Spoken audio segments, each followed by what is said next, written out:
Temenin aku naik kereta dari Solo Balapan menuju stasiun Pasar Senen. Karena aku udah pesen dari aplikasi, jadi ini tuh tinggal cetak tiket aja. Ini first time aku ke stasiun Solo Balapan, karena sebelumnya tuh aku nggak pernah naik kereta ya kalau ke Solo. Aku tuh selalu pakai mobil pribadi, jadi kalaupun naik transportasi paling nggak tuh pesawat sih. Maksudnya kalau ke Bandara Adi Sumarmo aku udah pernah gitu ya, tapi kalau ke Solo Balapan ini aku baru pertama kali. Ternyata stasiunnya gede juga, di sini ada toko makanan, minuman, bahkan oleh-oleh. Nah, karena sekarang masih jam 6 dan keretaku tuh jam 7, jadi sekarang aku nunggu di waiting room dulu. Aku naik Senja Utama Solo yang eksekutif gerbong 2 di kursi 8A dan B. Karena udah jam 6 lewat seperempat, jadi aku memutuskan untuk check-in ke dalam, nunggunya tuh di dalam supaya gampang. Kalau kalian belum pernah naik kereta, jadi kalau untuk check-in itu di sini cuma pakai KTP atau identitas diri kalian dan juga pakai tiketnya. Ini aku udah di dalam sama mamaku dan lagi cari toilet. Ternyata toiletnya di seberang, jadi kita harus seberang dulu ya. Masih ada waktu sekitar 20 menit buat nunggu keretanya. Nah, ini aku di jalur 3 untuk Senja Utama Solo. Jadi di stasiun Solo Balapan ini tuh jalurnya ada banyak. Soalnya dia termasuk stasiun gede, jadi bukan kayak stasiun transitan doang. Terus di sini tuh sebenarnya banyak porter-porter ya. Dan yang bikin aku suka di sini tuh kayak mereka tuh nggak maksa kalau kita tuh nggak mau pakai jasa mereka. Nggak kayak waktu aku di Jakarta di Pasar Senen itu banyak banget yang cukup maksa. Terus ini nih aku ketemu sama kereta KRL Jogja Solo. Tempat nunggunya juga banyak banget, dan setelah kita udah nunggu, nah kereta aku tuh datang. Aku naik kereta Senja Utama Solo yang jam 7 malam, dan ini tuh keretanya dia tuh bakal datang beberapa menit sebelum keberangkatan. Karena aku di eksekutif, jadi ini aku agak maju ya ke belakang. Dia tuh keretanya ada di gerbong yang paling belakang, cuma aku nggak di ujung banget sih karena aku gerbong kedua. Alasan aku pilih eksekutif karena ini mau perjalanan panjang. Kalau misalnya kalian mau pakai yang ekonomi premium, sebenarnya tuh dia nggak beda jauh ya, cuma memang space-nya itu nggak terlalu besar. Terus kalau naik ekonomi menurut aku juga hoki-hokian, bisa dapet yang kursi mundur ataupun maju. Nah, ini aku udah di gerbong eksekutif, jadi kalau untuk Senja Utama Solo ini cuma ada 2 gerbong eksekutif aja, eksekutif 1 dan 2. Untuk kapasitasnya sendiri ini satu gerbong eksekutif ada sekitar 50 orang. Harganya kalau aku dari Solo Balapan sampai tujuan akhirnya tuh di Pasar Senen itu 475.000, tapi belum termasuk sama asuransi perjalanan. Nah, ini aku duduk di kursi 8A dan 8B ya. Bedanya sama ekonomi, nah kalau eksekutif ini dia itu ada tempat untuk di bagian kakinya gitu, jadi kaki kita nggak pegel. Pijakannya juga bisa di-adjust loh. Terus kalau kalian mau senderan atau mau ditidurin kursinya, kalian tinggal tekan aja terus sambil didorong gitu punggung ke kursinya. Baik ekonomi maupun eksekutif kalian bakal dapat kontak charger kayak gini ya. Ini adalah space kalau kalian duduk di bangku eksekutif, jadi emang lebih lega gitu daripada ekonomi. Terus nih yang bikin beda, kalau di eksekutif kamu tuh bakal dapat tempat buat makan atau buat laptop ya, jadi bisa kerja atau bisa makan di sini ada mejanya.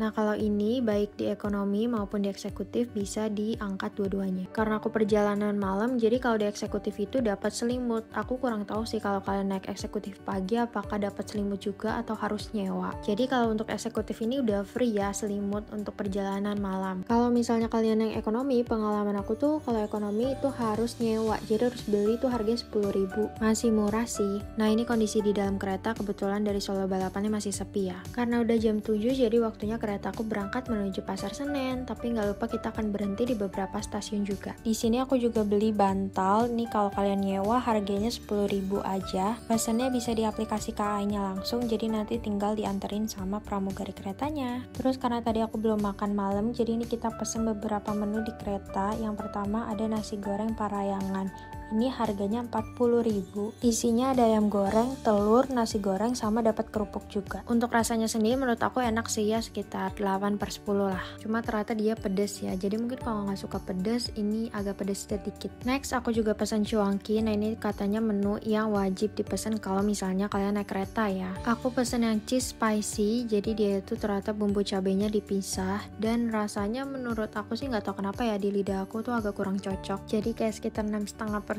sih, soalnya menurut aku tuh rasanya agak kurang fresh, mungkin karena dia juga bukan makanan yang langsung dibikin gitu kan. Harga cuankinya tadi 25.000, dan ini aku pesen teh panas harganya 15.000. Untuk rasanya kayak teh manis biasa. enak kok. Soalnya karena perjalanan malam jadi agak sedikit dingin, jadi butuh yang hangat-hangat deh. Terus karena habis makan dan aku bingung mau ngapain, jadi aku memutuskan untuk kerja. Setelah kereta berhenti di Jogja, ini tuh penuh banget guys. Terus kereta kita juga papasan sama kereta KA Jayakarta. Untuk toiletnya sendiri, ini karena di kereta emang space-nya tuh nggak terlalu besar, tapi di dalamnya tuh ada wastafel juga. Airnya banyak, terus juga ada disediain tisu, ada toiletnya. Terus di sebelah kanan ini sebenarnya jendela, bisa kalian buka nanti keluar gitu ya. Cuma karena malam jadi serem, aku nggak buka. Dan aku baru tahu kalau misalnya Senja Utama Solo ini kalau pagi tuh kereta Fajar Utama Solo. Oke, setelah 8 jam lebih, ini kita udah sampai di stasiun akhir Pasar Senen. See you guys.